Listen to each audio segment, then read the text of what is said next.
Sarah, welcome to the podcast. How are you? I'm good. Thank you for having me. How are you doing? I'm good. I'm good. So let's put a bit of context then. We met at a Santander event a couple of weeks ago, and you were on stage and you had a little bit of a talk around an award that you'd won recently, and that was the Santander X Awards. And I think you won a competition for like £15,000, which is like an incredible amount of money, but I think a absolute splash in terms of the amount of impact that you're having in the world at the moment, which we're going to come on to in a second. So you are the co-founder of the Eden Project. That's in Cornwall if you've Yeah. ever been, the land of where I'm from. The Eden Project, which tackles the global issue of period poverty. And you do that through low-cost period underwear. And I'm genuinely fascinated, but also inspired by your story. And I can't wait to kind of delve into your story, both as someone that's taking on this huge global humanitarian issue, but also as a kind of a young person fresh out of university that's like going straight into the world of entrepreneurship and all those kind of great things. So I think maybe the first question I've got is kind of where does your journey start in terms of you deciding to come out of university and take on this massive kind of global humanitarian challenge? Together when we were 16 years old, someone walked in one day and said, hey, I run this organization. We help, solve the issue of period poverty. We work in small refugee camps. Will you help us sew? We were like, yeah. We kind of looked at each other and we're like, yeah, that seems cool. So we learned to sew. We set up our own little community sewing clubs and kind of just kept working at it for, I think, 2 years, spiraled. We ended up having, at our height, about 120 volunteers. We were sponsored by Emirates at one stage. It ended up growing much, much bigger than we had kind of expected. And we'd always felt like we were doing so much shouting about what we were doing. And we just never felt like we were making enough impact with that. COVID happened. We managed to survive COVID, which was quite impressive from sort of looking back. We left high school because this was all still while in high school. We went to university, all three of us, moved country. So I originally come from South Africa. I lived in Nigeria for a bit, and then we all met in the UAE. We all went to university and we kind of said, okay, this was really hectic. Let's maybe wait a couple months, see where we are. Do we want to keep going with this? And it was literally like 2 weeks into university. We were like, okay, I can't stop thinking about this, let's keep going. And we sat down. We didn't really know what we were doing, but we knew we were going to kind of start roughly what we were doing, again, trying to work at a more scalable way to tackle period poverty, particularly in dignity kits and refugee kits. By this time, we'd had so much sort of awareness and we'd been working adjacent to the humanitarian sector with a lot of humanitarian organizations for so long now. We'd had good connections. We'd understood what a dignity kit is, the issues they face, etc. And we'd spent so much time researching, learning, speaking to people that it was sort of like just caring is the easiest bit. And so for us, it was really sort of a bit of a call to just keep going. So we had such a fab time in the early stages of Even, just kind of working it out, and then eventually incorporated what Even is today with the low-cost period underwear 2022.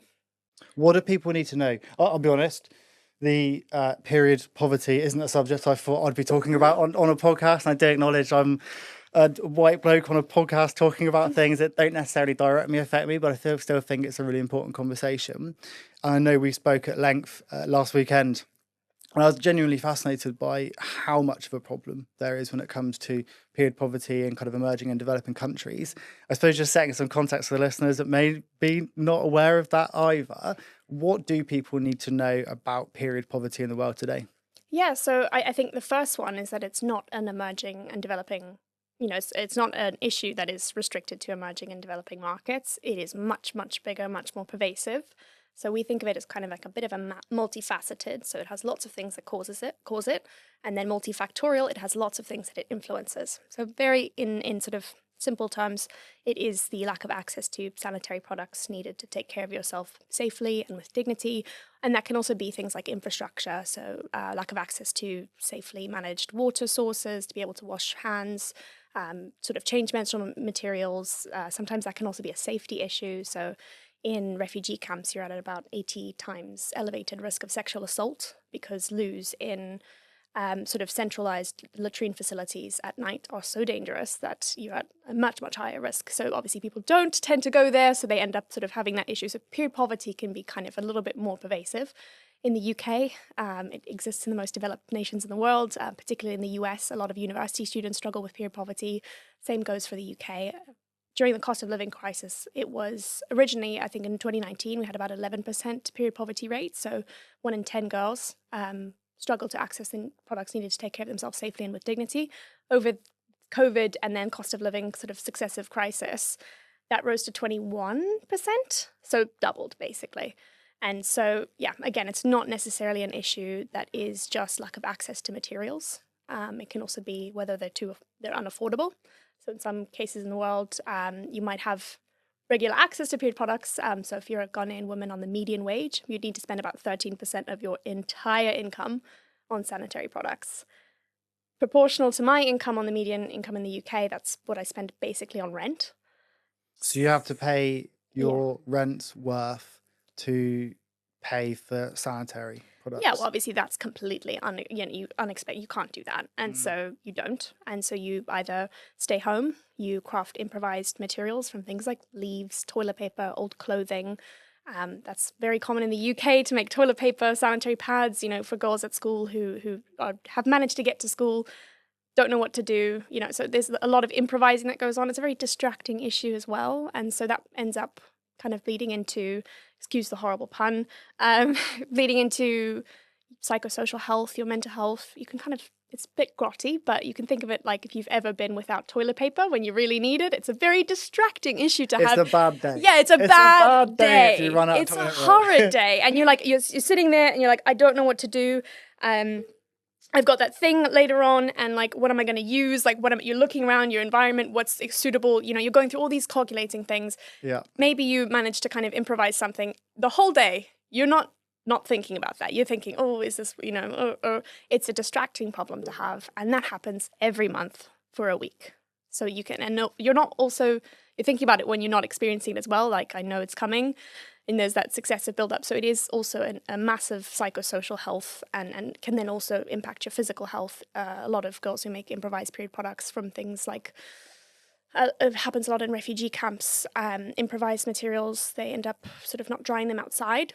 They might sort of dry them under, obviously, public washing lines where everyone can kind of see things, and the stigma and taboo around periods starts to influence people. So they might dry it under beds or in bathrooms, sort of hidden away in boxes, things like that, where they're not being dried properly, or they're contracting bacterial or fungal infections that are then being reused. That can then lead to urogenital infections that can then end up costing lives, particularly in settings like humanitarian crises where there's no healthcare infrastructure, and you are very unlikely as a woman or girl to seek healthcare for something that is related to sort of urogenital system, because that is another layer of taboo. So it ends up becoming a really pervasive problem. So about 35% of the entire menstruating population worldwide cannot regularly access period products. Like 35%. That's crazy. Yeah, I mean, it's not even something that we've touched sides on. It's about 800. So that's sort of an affordability issue. Access is another thing. So if you are sort of just outside rural Accra, so capital of Ghana, average walking distance to an affordable period product, so a place where you can purchase an affordable period product, is about 6 to 14 kilometers. So you're doing like a half marathon just to get period products. So there's multiple challenges that are sort of in your way. You might struggle more with access to infrastructure, and you might have affordable products, but so you might have maybe access, but it's completely unaffordable. So again, it kind of changes where it is depending on where you are in the world. So the different areas and different contexts require different solutions. It's not just a product issue. So it's not just that we need a lower cost pair of period underwear or a lower cost sanitary pad. We do need that, but we need other things alongside that. Yeah, unfortunately, it's multifaceted. Multifactorial, multifaceted. Yeah, it's a bit of And you're saying a lot of the countries where a lot of people are displaced through war, maybe they're refugees, you're saying that the problem there can be evidently exacerbated. And I think we spoke last time how sometimes the aid that's sent there is maybe around 3 months worth of Not even. age, Not and even. the Yeah. and the average time that, say, someone is displaced is like months, if not years, Yeah. beyond that. And you've taken that challenge and gone, how do we solve that? And you've created the Even project. Talk me through what you've created and how you've created it. Yeah, absolutely. So we had about 5 years sort of working adjacent to the humanitarian sector. We were more on the advocacy side, trying to bring more investment into menstrual hygiene aid. So that is the actual dignity kits, is the collection of products that are sent to women and girls. It's sometimes seen as a bit of a token sort of, we don't do much for women and girls in humanitarian crises, but we know the worst affected. Here's kind of the dignity kit. It is one of the most expensive per capita out of the humanitarian sector, so it ends up becoming something that is a little bit of a token, and it's very cost inefficient. And so people in the humanitarian sector, obviously, when you are very cash strapped, as the humanitarian sector is, so if you were to divide the entire budget of the United Nations by the 173 million people they will support next year, each person would get a budget allocation roughly. This is not how humanitarian aid works, but just to get an idea of roughly how cash strapped each individual would get about £19 per person per year. Per year? Per year. £19. Food, clothing, personal items, hygiene products, yeah. safely managed access to water. They are being asked, humanitarian organisations are being asked to do impossible math. So if we ever sound like we're being critical of the humanitarian sector, just know that it's never necessarily, mistrust in the people that are putting things together. It is just that it is, such little capital they have to work with, and so many people, and it is massively growing every year, and the budget is only just minusculely sort of increasing. So one issue is budget, and then two, you now have an aid category that's underperforming, so about 37% success rate. So that is the number of women and girls in humanitarian crises that have access to products they need to safely manage their periods 6 months after a disaster, 37%. And so obviously it's an underperforming piece of aid, and then it leaves it on refugees to purchase their own period products or improvise their own period products. Obviously the improvisation, we talked about that a little earlier. If you were to purchase a sanitary pad as a refugee on a refugee sort of aid allocation they have a small cash allowance for food, things like that. You'd have to spend about 70% of your entire weekly allowance. So that's directly forfeiting 70% meals. of your weekly allowance goes on. So it's impossible Just math. that part of your sanitary costs. So obviously no one does, because that's impossible. You forfeit 5 meals, a week for that. So there's lots of issues with why. I've got savings left. At the end of that week, they're like, I've got a bit of money put back for next month. Like that's not happening. And right? at the same time, a lot of these times in humanitarian crises, you have a hyperinflationary effect. So it is just a mess, and there's so many things. So the realizations that we had was, one, we need to make it more cash efficient, sort of cost effective, and we also need to really work on the timeline. So reusable products made a lot more sense, and there are some instances. So just for context, disposable sanitary pads is what's often sent. You might get 20 to 30 of those. Those might last you one period. Maybe you can stretch it to 2, maybe you can stretch it to 3, but you really, that's it. You also need underwear, and a lot of the time that isn't. So you need underwear to be able to fasten the sanitary pad to. Sometimes that isn't provided, and you just have to make do. And when it is, it might be a small, it might be a medium, it might be a large, and they put them all together, and you just maybe can use one of those pairs, if any at all. You just kind of have to trade and barter around again. It's not a dignified experience. Nothing about being displaced, about asylum seeker or refugee, is dignified. They get no choice over their lives. You've been pushed away from somewhere, and you are then kind of at the will of everyone else's generosity around you. So that was kind of our initial foundation, was something that's dignified, something that's reusable, and something that's cash efficient. So we thought, let's look around, see what's kind of being used at the moment. And there wasn't anyone really designing products for the humanitarian sector. That makes sense. It's not a big, it's not necessarily a big viable market that's really SME friendly. So as a startup surviving there, it's hard. And so we kept looking, and we found period underwear. It's something that a lot of MSF and a lot of doctors who end up going to crises, it was what a lot of nurses and doctors were using anyways. And they said, this works great in these emerging contexts. I don't have access to shops often, etc. Blah, blah, blah, tick, tick, tick. Made all sense. They started using them in small trials with refugees, displaced women. The trial that we used first was in the Democratic Republic of Congo. And it was like, tick, tick, tick, ticks all the boxes. This is an amazing solution. bottom line of that was, yeah, too bad. It costs about 25 to 35 pounds per pair. Wow. And you need about 3 or 4. And so immediately it was like, oh, okay, we'll keep looking. And then sort of had a moment where we're like, oh, do you think we can make this a little cheaper?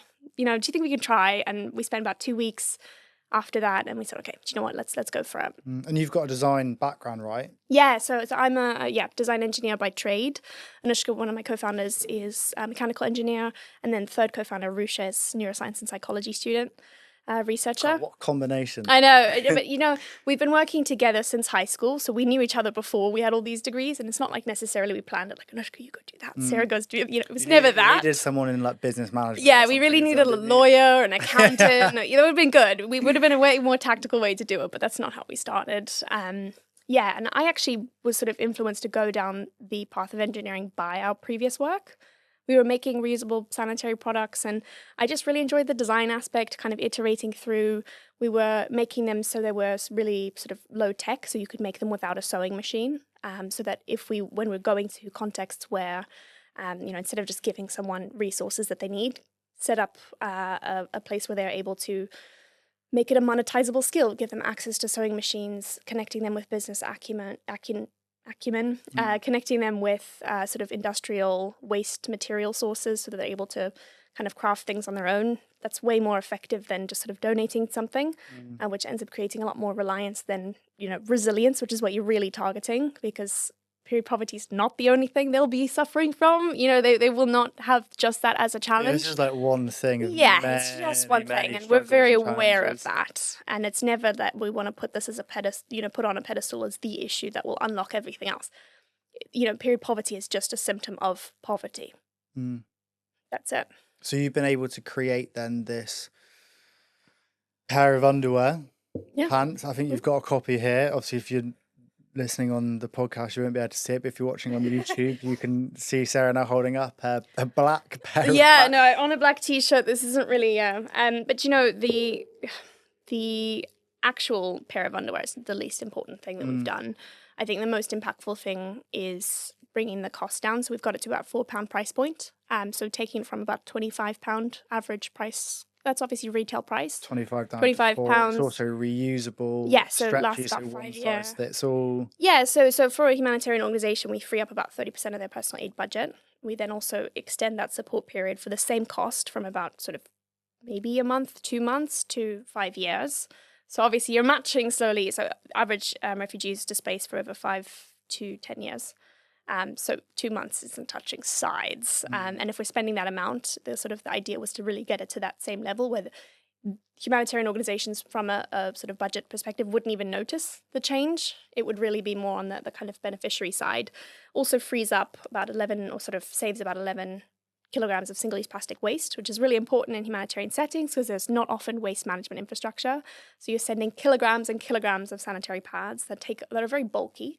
And that ends up becoming warehousing costs, transporting costs, because mass isn't a big problem or isn't a bottleneck in the humanitarian system. It is volume, because you're sending truckloads, it's warehouses. It's not necessarily like we have an air freight that of this kilogram size, etc. So for us, it was getting a low footprint item. And then the last piece that we're sort of just working on now is the stretch.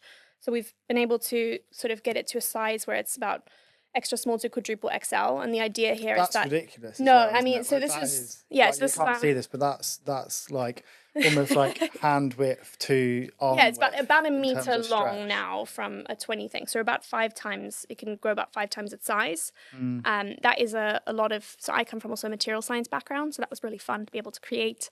And that was the sort of last frontier for us for product development. So we're just wrapping that up at the moment now, doing kind of all the really boring bits of making sure the color fastness is correct so that things don't, dyes don't leach out anywhere, or color doesn't fade, etc. And, honestly, that is one of the most impactful parts of the period underwear, is making it look just like a regular black pair of underwear or pants. To remove any kind of additional stigma. Yeah, because the same sort of.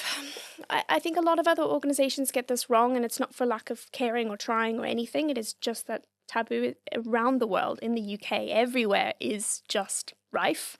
And so if you have public washing lines Women really want to just be able to put up a black pair of underwear that no one's going to think twice about. They don't want something that's colourful and celebratory of periods and, patterned and wonderful. It's not. As much as it's great to celebrate it, not the time. Just not. Yeah, it's not necessarily what's going to work in situ, and you need to be able to respect that. So as much as I might say this should be something that we shouldn't care about, it doesn't work. It's not going to work now, and in fact, that might actually. Like, genuinely, the most impactful thing we've ever done is make it look as boring and unassuming as possible. And that's been very intentional from us to make it look just like every other pair of black underwear, because that's what's going to make people feel comfortable putting them on public washing lines and not drying them underneath beds or in bathrooms where they're kind of hidden away. Also just bringing back as much dignity to the situation as possible. Yeah. I think I know we spoke at length about both the humanitarian kind of problem itself, the period poverty in kind of more specifics, but I think I'm also fascinated by your own journey into becoming a business owner, a co-founder, an entrepreneur. And I know for you it's absolutely not about being an entrepreneur, which I think has its kind of sexiness to it. But I remember a quote you said where I think it was something along the lines of, I can't actually see it on my notes now, but you just said you wanted to solve a problem rather than become an entrepreneur. And I think that for me was really inspiring, because it's almost like you've just seen this thing and you're like, I'm going to work out how to solve that problem.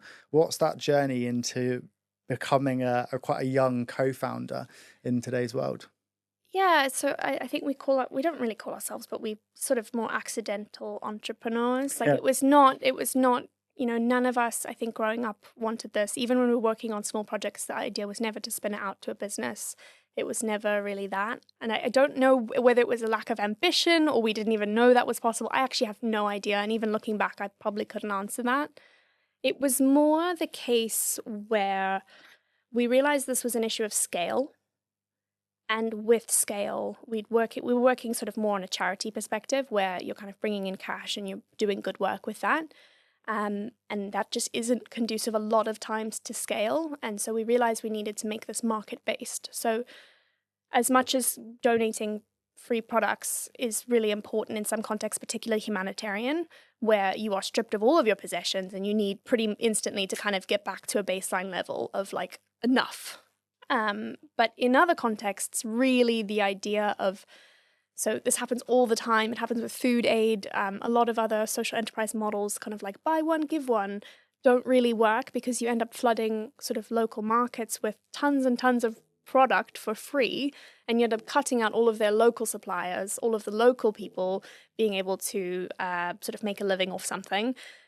They all have to go away and find something else to do, and then some NGO or some charity or social enterprise leaves, and you've kind of left a vacuum where now no one is able to supply. So it happens a lot with Tom's Shoes. As much as they're a brilliant model and it's an organization, it's people doing good work who care.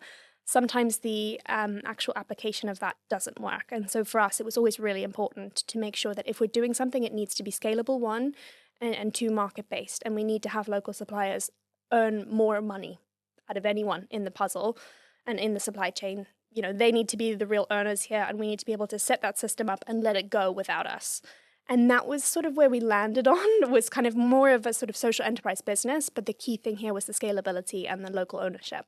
And that's what we've tried to do with our emerging markets piece. So we have, we get street sellers, so sort of street vendors, sort of micro entrepreneurs. They're called multiple different names. If you've ever sort of grown up in any other country, so I grew up in South Africa, Nigeria, know it well. Lots of primarily women selling things on the street. And that informal market is so much more important than we give it credit for. About a quarter of all calories worldwide come through informal economy supply chains, particularly through the hands of street vendors. So in COVID, and in COVID, we learned a lot more in industries, and people were a lot more important than we gave them credit for before. Waste management, sort of the bin men, nurses, etc. All of these people that we really, really rely on and don't give enough credit to. Street vendors was one of them. So where I come from in South Africa, they are responsible for about 7% of the entire nation's GDP. Most of them operate without legal protection, without unions, without access to credit or any form of capital. They can't scale their own businesses. They're kind of, working really, really hard. really, really important work that they're doing, but they have no support system. And so we're really excited to be able to kind of give that in, give a bit of a cushion, give them access to credit, give them access to maybe financial tools to take cashless payments, because that's where a lot of it's going. If you've ever been in Kenya, they have an entire cashless, the entire country works. It's miraculous and it's not talked about enough. Entirety of Kenya runs on cashless systems. So it's called M-Pesa. It's connected to your mobile number. You don't need to have had a bank account. And the Wow, entire nation works on that. For many reasons, I think Kenya is so much farther along than, again, we also give it credit for. From a UK perspective, I think there's a lot of sort of white saviorist narrative of like, oh, all of these, poor people have no solutions. And it's actually a lot of the time what we're doing is just being able to funnel some Western capital into non-Western activities. And that's a lot what we're doing. So with the street vendor model, they sell subsidized pairs of period underwear to their communities. They keep 95% of the profits. The 5% that comes back to us is traded as for equity in the company. And then as we grow, we're able to issue dividends. Incredible business model. I think the idea again is that if you're going to raise capital from someone, why not raise it? Why not share? You've created this wonderful, sustainable product. You care so much, and then you're going to use a big extractive source of capital that's going to only take money away from the system to fund it. It just doesn't make sense. And so for us, it was sort of, how can we kind of think about a slightly different way of doing things? It's very much a test. It's a draft. It might not work. In 2 years, we might have to, pivot and do something else. But the kind of the base missions of something that's scalable and locally owned will never change. I know I said this to you the other day, but it sounds like you've been a founder for a decade. Like the way that you've been able to, one, understand this problem, the way that you're able to talk about this problem and almost help people understand it. But then equally, the business solution that you've devised and developed and are now implementing and executing is pretty incredible. I know you said there was a quote the other day when we were speaking saying that you and your co-founders feel like three kids in a trench coat. Let's talk about that kind of entrepreneurial side of things. And what's that experience like, coming straight out of uni and then suddenly you're like, oh, I run a business now. What's that been like? Well, we had incorporated the business. I think it was October 25th, 2022. So I was still in university when incorporated. So it was never sort of like left university, set up the business, and this is my full-time thing. It was very much growing, and we're Anushka and Arusha are still in full-time studies. I'm out the gate, able to work full-time, which is really exciting and a privilege in itself. So I'm so lucky to be able to do this full-time. And it was a very big adjustment, sort of while everyone's going off and getting grad jobs and everything. I was also quite ashamed to tell everyone, not necessarily ashamed, but I just didn't want to make it a big thing, because to me it felt like a big risk, and it was like, oh, if this all kind of blows up and fails, I'll be better for it, and I won't have any bad feelings about it, but I'd rather not be a public thing. And now I've dropped that a little bit. That's interesting. So there was a level of, I really care about this thing. I want to do this thing. I want to, help this and grow this business. But I'm scared of failing, and then scared of the kind of the public's perception of that failure. Yeah, so I don't think it was that. I think it was more that I didn't want to admit that I was doing something that is ludicrous. So it wasn't necessarily like I was afraid of it failing, because that's always I knew it was a risky thing. I remember all throughout my last year of university, this time last year, I was working not a full-time job, but it was a part-time job that was bleeding into a full-time job. University studies, I had a project with the NHS, I had a project with London's Air Ambulance, and then I had some caring responsibilities, and I was just kind of an even, which was already basically a business with the same responsibilities I have on a year later. With just a piling up inbox, and we've never had a shortage of momentum or opportunities, which is a wonderful thing. But at the time, I just was so overwhelmed and slumped, and I just sort of thought, I just want to do one thing, and I want it to be quiet. I don't want to make a fuss. It was not necessarily like, I don't want people to know that I've failed, because we were talking publicly about what we were doing. I guess it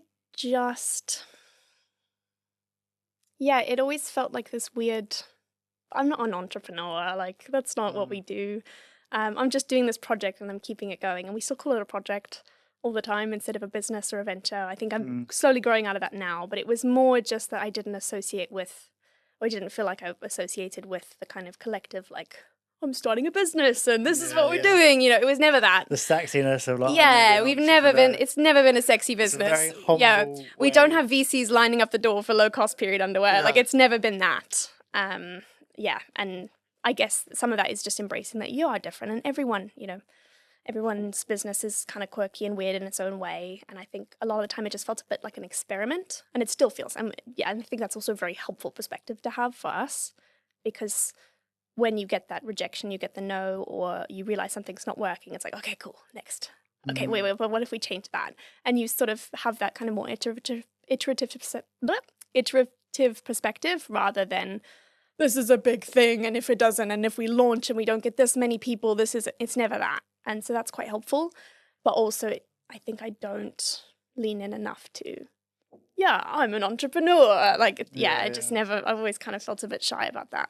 What's been some of the, I know we spoke about a few of these things last week when we were on chatting, but you mentioned some of the challenges that you've had, and some of them was around like ageism and sexism. Obviously going into, I was actually researching this earlier, looking into the level of VC funding for female entrepreneurs. And I know you kind of recently, can you talk about it? I think we can. Yeah. Recently turned down 400K's worth of investment, right? And we'll delve into that in a second. But as I was looking into this, and do you know Grace Beverley? Yes. Who, like, incredible woman, and she has been advocating for the amount of kind of investment that goes out to female founders. I actually found some stats on her, an article or LinkedIn that she did, and it says that female founders receive just 2% of venture capital funding in the UK across all industries. So there's a 98% gap in the UK, and that comes from the UK Treasury. And I know we spoke about that a little bit. What's that experience like as a kind of a young female person suddenly breaking into this kind of like VC business owner situation? Yeah, again, it goes back to kind of feeling like we're three kids in a trench coat, and it's not necessarily that we don't respect the gravity of what we're doing or the rooms that we're in, etc. It's just more that we have a different vision for where we're going. So the piece about female investment, or sort of for female co-founders, I think it's not a pipeline issue. There's not enough. A lot of people might say, okay, it's because there's just not enough women founding businesses. And I think one of that is that women are more likely to found sort of more socially oriented businesses. And so at the door, when venture capitalists are looking at, I've got 2 deals here. One of them is definitely more social enterprise. Like, I don't think they're necessarily thinking of, this is a female co-founder, I don't trust her, versus, look at this guy, he looks like an entrepreneur. You know, like that, it's not that decision that they're making. And I think when it's something a bit more elusive than that, I think it's more the fact that women are founding different businesses. Yes, they are in delivering. I don't think it's necessarily that women are founding, and this is said all the time, and it bothers me so much, lifestyle businesses, where they want to, gosh, how unexpected, or how ridiculous is it to assume that a woman will have to have kids one day, and then of course she doesn't want to run this big Fortune 500 company. I think there's a lot of people expecting that, it's because women have some level of ambition that is different. Some women structure their businesses differently. I don't think it's any of those issues. I think it is just more the case of the type of businesses women are kind of trying to fund don't look like the typical, I want to grow this to 500 million users in 2 years. And that's there's also a bit of a misconception about what venture capital is. There is if you take venture capital, there is an expectation that you will leave your business in 5 to 7 years. That's the expectation. And I think a lot more women are saying, I don't think that's, I'm not doing this for 5 to 10 years to flip a business. I'm not founding a business for sport. Some people are, that's okay. Being an entrepreneur is a great way to kind of 10x your income into how, what you have to sacrifice for that. Is it worth it? I don't know. When, Rushanushka and I looked at the puzzle and said, okay, we're going to start this as a business. It was never, okay, let's go get funding for this and let's sell it in XYZ to these sort of people. or let's IPO. Like, it's not what we're doing. And so You're just, I want to solve this issue in the best way possible. yeah, and a lot of people who take venture capital funding have that expectation, but you cannot, for a venture, they have investors, LPs, who invest in a fund. Venture capitalists then go and put that fund to use, and they are then expecting a founder, whether it's written or unwritten or unsaid, there is an expectation that you will receive that money back in the cycle is probably about 15 years now, to be able to recycle that capital. But that money has to come from somewhere, whether, there's 3 types of exits. You can have an IPO, you can have, or some sort of, liquidation thing, so an IPO or an exit. You can then have some sort of trade sale or an acquisition to a different company, sort of similar area to you, etc. You can have a secondary sale, so someone can come and buy those investors' shares off them. But there has to be some return of that money. And I think a lot of people are now realizing that the types of businesses that we need to be building to reach these kind of big 21st century problems don't have that short-term 5 to 7 year mentality. You have to be building for some sort of trade-off of profit, purpose, or impact and return. There has to be that level of difference. And with venture capital, they can only go so far in sacrificing some of that return for impact. And that's one of the large reasons we turned down some of our funding. It was a different one. So we had a lot more philanthropic capital.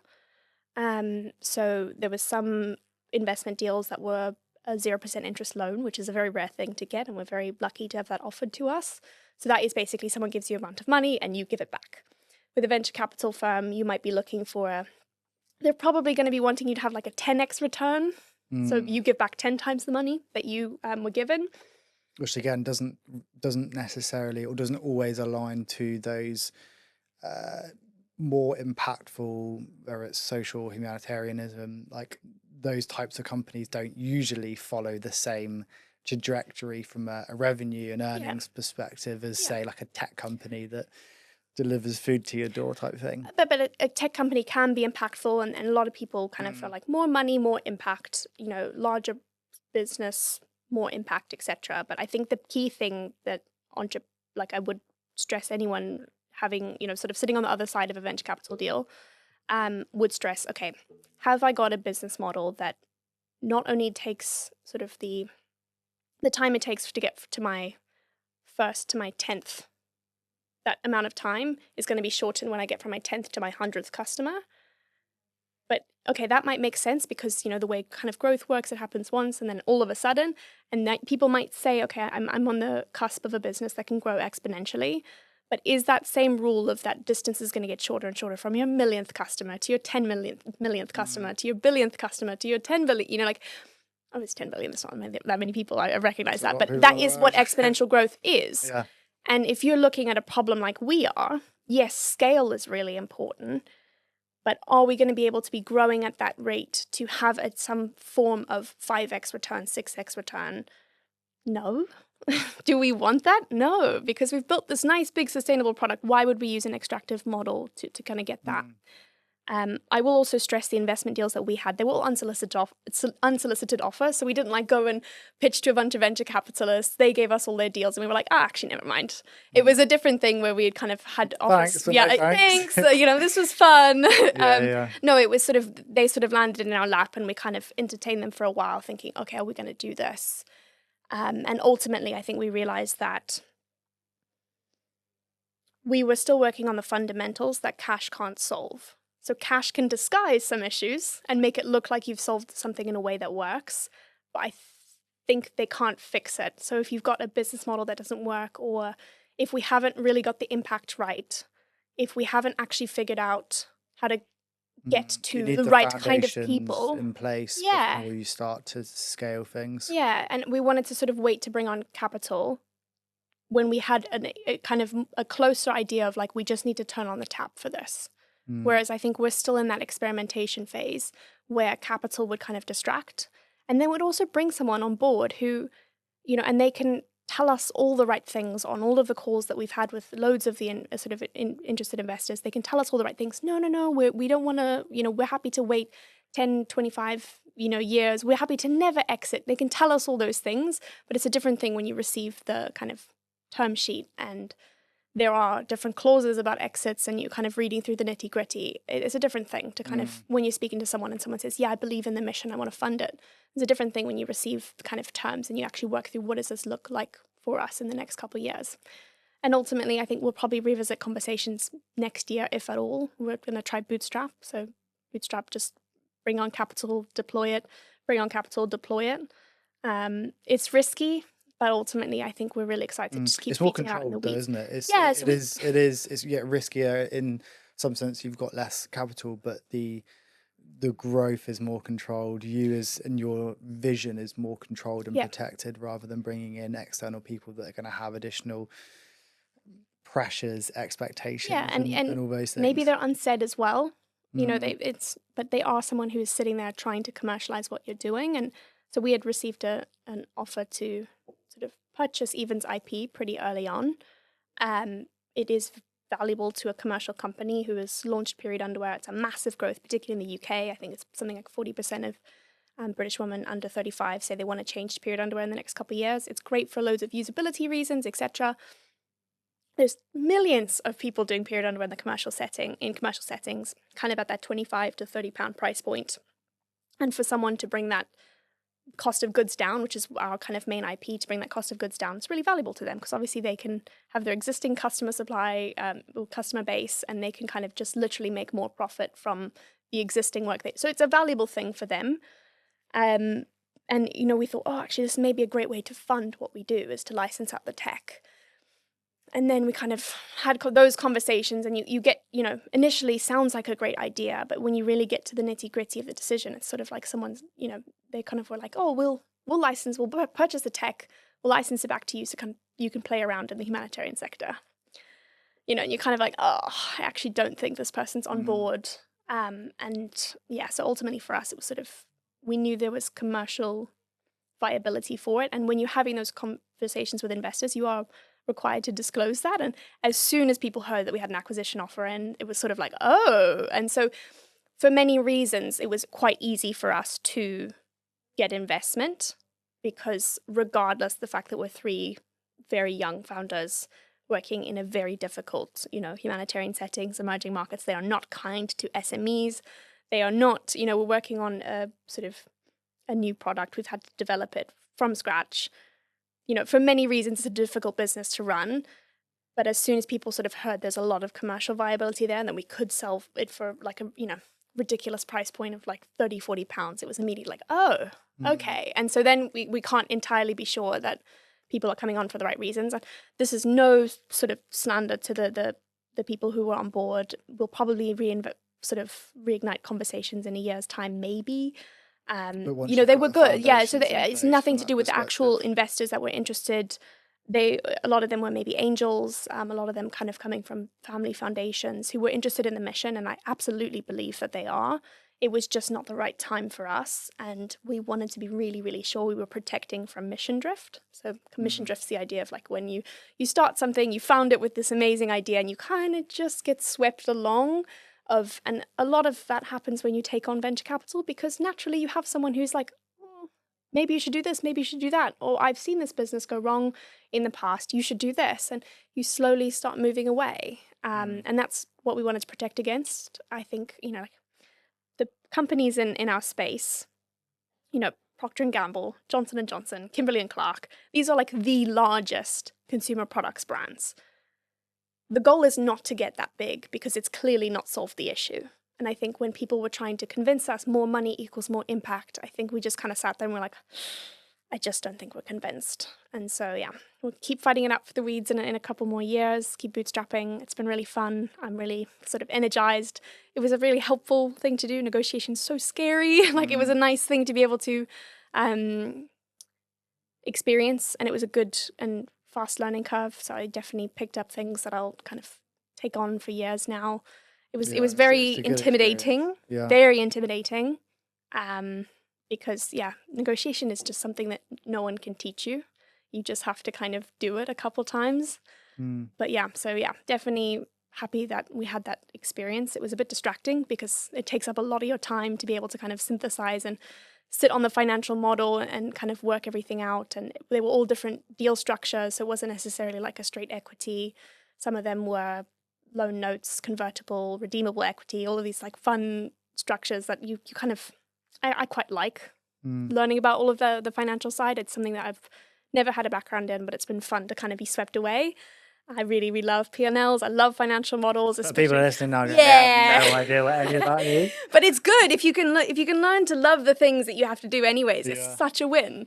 But yeah, so it just takes up a lot of time, and we ended up kind of getting swept away in it. And I was very relieved to kind of, once we sent all the emails out, like sent them all out, and I went on a walk and had a bit of a cry on a bench, just kind of like a relief of like, oh, what the hell? Like, I think it's really good though, because you've stuck to your own values, and you've recognized that actually a lot of these companies that do get investment then do have this mission creep, this mission drift, when they kind of go away from the core of the foundations of what they're looking to achieve. So I think it's even more inspiring that you've been like, no, while it is a risk to try and bootstrap this business, this is what we're going to do. I'm just thinking for those that are listening that maybe want to aspire to become a business owner, a founder, an entrepreneur, or even just take on a challenge. Maybe they look at society and they go, I want to solve and take on that challenge.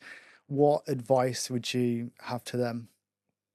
I think you have a lot more influence than you expect. When you are building something, because everyone else is doing something, should be a little bit of a thing for you to kind of, if you see something as the next step, or like logically that's what I do next, take a moment, take a beat, and kind of sit there and kind of, what are the fundamental reasons for you doing this? Because I think there's a lot of times where we thought, okay, we need to patent we need to patent it now. We've come with all this tech, we need to patent it. And then thank goodness we had a moment where we were like, actually, is this? No, wait. And then you kind of, you sit with it a little bit more and you realize, oh, actually, there's a way better way out of this. Or, okay, now we need to raise capital. And then it was like, oh, actually, no. Or we need to do this now. Or, there was a lot of times where we felt, okay, this is what you do next to kind of formalize the business, to be a serious business. And then you actually think, oh, no, that's not good. Or that doesn't work for me. And I think I know now, obviously, I went to my network and I kind of was like, guys, I've got this offer for 400 to kind of 600,000. It's ludicrous to say like, oh yeah, I just turned down 600 grand. Like, we don't think of ourselves, it sounds ludicrous, and it was very scary, and it was more money than I could ever dream of or think of. I think that figure is going to genuinely be a splash in the ocean to where Even's going. I think in not even that many years' time, I genuinely think you'll look back and go, that's our half of our marketing budget. I really hope so, because I've made a big error then. Yeah. It has to kind of, but yeah, I think the best parts of the business are where we've been able to say, no, I don't think so. And I think because we are learning everything for the first time as well, we have that naive advantage of going, wait, why are we doing this? Whereas I think if you had more absorbed the rest of the norms of kind of the system and the conveyor belt that can be entrepreneurship, maybe it'd be a little bit harder to actually go, no, I'm not going to do this. So one of the learnings there that you're saying is to be a little bit more patient with some of the decisions and reflect on the fundamentals behind why you're making a decision, and going, am I just following along with what I see happening in these big companies, maybe already successful businesses, and to have a bit more of a challenger mindset to go, do we need to do this, or actually is there an alternative? Yeah, particularly if it's something that is, wrong or that you don't think is good enough in society. So 800 million women want period products, have the means and are ready to pay a fair price for them, but have zero local options. That's just not good enough. And I can look at that and go, okay, we've got this system of all these big companies that do all the, and everyone's working in the system. And if you went to any period products company and you said, is that good enough? They would all say no. Is the problem being fixed? No. So there is a systemic kind of market issue. Then why would we absorb their way of, the kind of conventional way? Because it hasn't worked. And if anyone's got something that they're like, it's just not good enough, then it is a signal for you to think, okay, we need to build a different system. We need to build a different model, or maybe we need to think about what the systemic things are, because no one who founded a company, no one at head of Kimberly and Clark, which are one of the biggest CPG products, consumer product companies in the world are going, yeah, period poverty, right on, like we support that. No one's doing that. Everyone has really sort of good intentions. Maybe some are more, I don't want to say guilty, but yeah, of an inaction. Maybe that's the case. But no one's wanting these big systemic issues to keep going. Or very few people, very, very, very few people are actually invested in things being wrong in the world. It is actually more just that we create systems that end up having unintended consequences and we get swept away. And so you have to protect that a little bit. And so, yeah, take a beat. If there's a decision that you are like, okay, and now we do this because I don't know why actually, that's kind of your signal to be like, okay, I don't know. I challenge it? How Yeah. do I think differently about it? That's incredible. I'm so excited to see your journey over the next few years, and I genuinely think that 400 to 600k, I think that's going to be a splash in the ocean even, and not even just from like the fiscal success of the company, but more about the impact that you're going to have globally to potentially helping like millions, if not even billions of people over the next few centuries. What is kind of next for you over the next couple of years or so? Yeah, so we've got really exciting work next year. A lot of it is kind of pilot trials, experiments, and that's kind of where all three of us are really at home, of again trying to hone in on what is actually the model that works. We've got lots of partnerships going on. I think the key headline figure for us is we're about to hit about 1.5 million days returned. So we kind of measure impact. It's a bit abstract, but we measure impact as in the time that someone would not have had because of their period. So periods can take you away from income earning opportunities, school, work, whether that is just literally community engagement, social life, etc. It can take you away from things. They're a very distracting issue to have. So we kind of measure our impact as in like how many days could we kind of help someone, we say days return, but it's really kind of giving someone the tools to claw back that time for themselves. Like what would you do with an extra 25% of your life?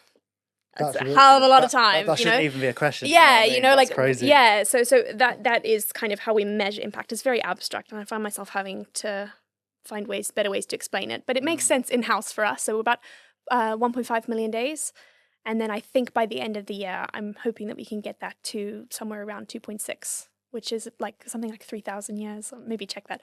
It's ridiculous how much time. Like when it's done right, it can be a really cost-effective issue to solve.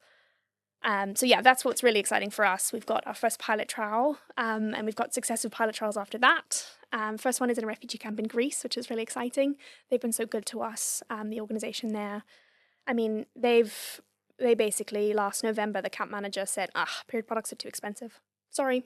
And just stopped supplying. And so they've had to sort of make do. They're an NGO on the side who are just working tirelessly to bring more investment in. They run a free shop on the side of this refugee camp, entirely just good work that people are doing. And so, yeah, we're really excited to be able to help that and give them a solution that maybe lasts a little longer than disposable sanitary pads, which you just have to keep slamming at people. That's incredible. We're about to get booted out of the studio. But if someone wants to get in touch with you, find out more about the business, support the business, where can they go find you? Yeah, so we are on most socials at The Even Project, EVEN. Not the Eden Project. Not, like yeah, I said. do you know what? We came up with a name before we moved to the UK, where the Eden Project is pretty well known. So that was a bit of a blunder on our part. We're still learning all the marketing stuff. But yeah, so you can find us at The Even Project. We're trying to be more active on Instagram, TikTok, LinkedIn. And then you can email us at info@theevenproject.com. Fantastic. Sarah, thank you so much for coming in. Really Thank you so appreciate much. it. Salut.